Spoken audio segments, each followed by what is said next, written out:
अजित पवार यांच्या विमान अपघातावर जय पवार यांनी देखील शंका व्यक्त केली आहे। ब्लॅक बॉक्स सहजपणे नष्ट होऊ शकत नाही, आम्हाला सत्य जाणून घेण्याचा हक्क आहे, असं जय पवार यांनी म्हटलंय।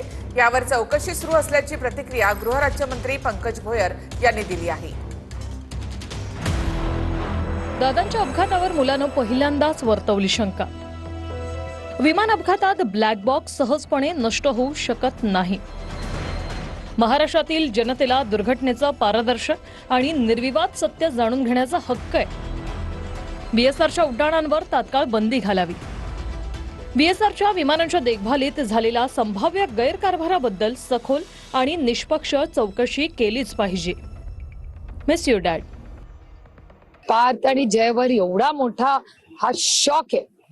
ही मुलं लहानच आहे तो, त्याच्यामुळे या सगळ्या प्रक्रियेतून काल जयनीही त्याच्या भावना काल आपल्या सगळ्यांबरोबर शेअर केल्या। भावनेतून ज्या ज्या मागण्या ह्या संदर्भात ह्या घटनेशी संबंधित झालेल्या आहेत त्याची ऑलरेडी चौकशी त्या ठिकाणी सुरू झाली आहे। बघा, रोहित असो किंवा काल मला वाटतं जयनी पण त्याच्यावर वक्तव्य केलेलं आहे। अनेक लोक आता आपल्या शंका त्याच्यावर आता व्यक्त करत आहेत। मला वाटतं ह्याच्यावर स्पष्टपणे एकच मत असावं, सगळ्यांचंच एक मत असावं की जे काही घडलं त्याच्यात चौकशी ही होणं गरजेचं आहे। वाद प्रतिवाद सुरू आहे। आता याच्यात सायंटिफिक कारण मला माहिती आहे, चौकशी अंती सत्य बाहेर येईल। या संदर्भामध्ये केंद्र सरकारची DGCA चौकशी करताय आणि राज्यामध्ये आता गुप्तचर विभाग चौकशी करताय। मी इथं बसून त्याच्यावर काही मला वाटतं भाष्य करणं हे कधीच योग्य नसतं।